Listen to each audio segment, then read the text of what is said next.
The starting point is that there is no absolute guarantee of the risk of terrorism, and that's a line which is, of course, clear from MI5 and within universities, and universities are very complex institutions, sometimes with over 30,000 students, so they're microcosms of society. But what we've been discussing within the group of vice-chancellors that makes up Universities UK is the power that universities have to challenge the fragmentation of multiculturalism that was so well highlighted by David Cameron a couple of weeks ago in his speech at Munich.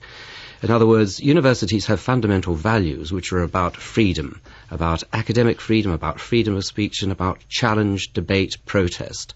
What we've done in this working group is to look at how we can maintain those values as a bulwark against the radicalisation of students, whilst at the same time not being at all naive or complacent. This is a very difficult line to try to walk.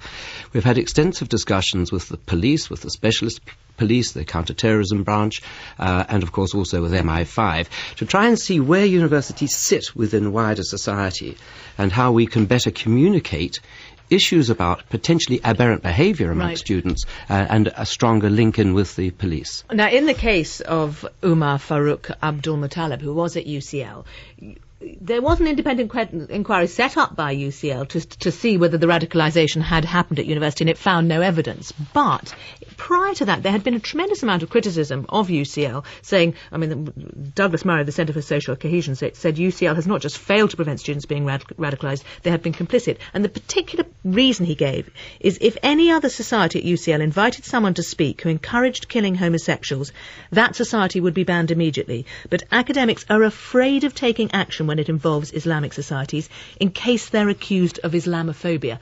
Do you think that that in any sense might have been right? And is that what you're trying to address now? No, I would challenge that fundamentally. I think there's absolutely no evidence, as Dame Fiona Caldecott found, of complicity or of engagement in radicalisation, or even less of complacency. But what about treating groups differently? No, we don't treat groups differently. Students have a right of freedom of association in clubs and societies. For the most part, those events are moderated by the student union, which are constitutionally separate from the university. But the university has, of course, oversight of those activities. It must act within the law. The law requires us to give a platform. And it was interestingly introduced by Margaret Thatcher back in the 1980s. Sure, but a platform to say what? A platform to allow freedom of speech within the law. And that is the critical guidance within which we've got to operate. That's hence this report, which actually spells out once again to universities what the legal constraints are and how they can best steer a course through them. And just briefly, does the balance more towards within the law than the freedom of speech? I don't think it's possible to cast it in those terms, but under the new Equality Act, which of course starts to change that balance, there is a duty on universities to be even more sensitive to these issues than previously.